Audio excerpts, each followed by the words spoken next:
Have you ever said the phrase, "You're not listening to me," to the most important man or men in your life? And then he comes back with, "I don't know what you're talking about. I know what you just said to me." Well, we can try to understand a few things. The male and female brain not communicating enough or well is kind of a normal thing. Not always an easy thing, but a normal thing. And come to think of it, men and women didn't always communicate about relational or emotional problems in the same way that we do now, because the basic need of survival was just simply surviving, which is what made relationships easy and surviving difficult. But now we have come to a time where surviving is extremely easy and relationships are a little bit more difficult. Men tend to stay on each and every word, and females tend to read different behaviors and filter the information through emotionality of each and every word. Females tend to read facial cues and pick up on subtle emotional reactions better than males. And this is due to estrogen and oxytocin. Now, this makes a whole lot of sense for us because we have to be able to interpret the needs of the nonverbal babies. When you give a male a dose of oxytocin, his ability to pick up better on subtle emotional reactions may become enhanced. So women recognize signs of sadness in the face about 90% of the time, while men only 40% of the time. This could be why women have evolved to cry 4 times more than men, because crying is an obvious state of sadness. I just got done crying. Isn't there a trending audio that says, "Oh, how I love being a woman"? Touching back on why men may not be listening is because females actually can even hear better than males. In the language and hearing centers of the brain, females have 11% more neurons than males. So not only do females hear better, but we can also discern between a broader range of emotional tones in the human voice. We are innately more sensory, probably because babies.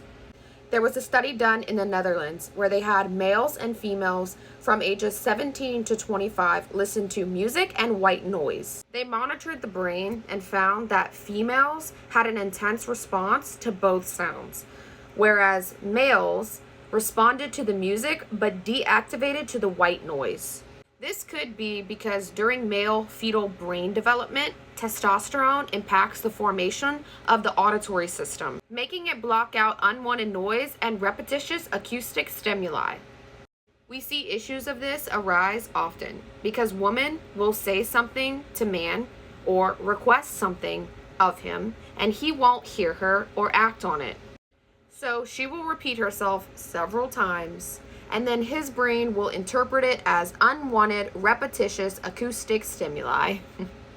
Eventually, it devolves to, "He never listens to me," or "She's always nagging." The question becomes, does she repeat herself 500 times because he cannot hear her? Or does he tune her out because she's repeating herself?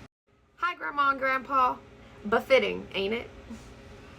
Both positive and negative emotions are processed differently in males and females. It's really no wonder why men rarely want to talk about it, because they are wired to avoid contact with others when they are going through a tough time.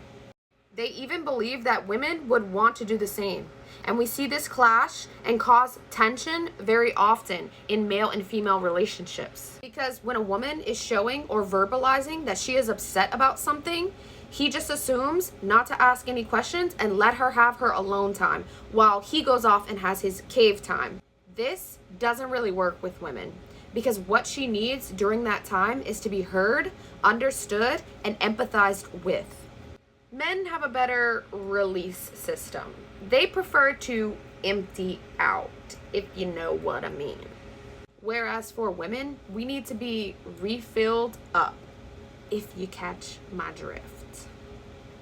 We women also have a much deeper need for reassurance that we will not be abandoned. And this is probably because for all of history, our survival depended upon maintaining close social relationships. So remember, ladies, sometimes their male brain literally makes it more difficult for men to verbalize their feelings.